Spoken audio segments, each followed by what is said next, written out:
નમસ્કાર મિત્રો, મહાદેવ હર. મારા અગાઉના વિડીયોમાં મેં માહિતી આપી એ પ્રમાણે આ 2026ના વર્ષમાં એક નવી સિરીઝ લઈને આવી રહ્યો છું. જે વિડીયો સિરીઝનું નામ રાખેલું છે આત્મચિંતન.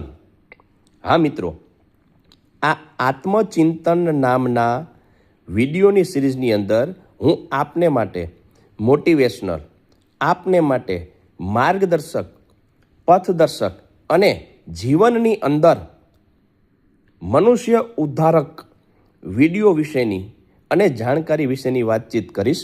અને આશા રાખું છું કે મારા વિડીયોના માધ્યમથી આપેલી માહિતી અને જાણકારી આપને માટે સુખદ અને પરિવર્તનશીલ રહેશે. તથા જો વિડીયો સિરીઝ માફક આવે તો આપના સ્નેહીજનોને, પરિવારજનોને પણ વિડીયો મોકલી મારી ચેનલને લાઇક, સબસ્ક્રાઈબ અવશ્ય કરજો. મહાદેવ હર.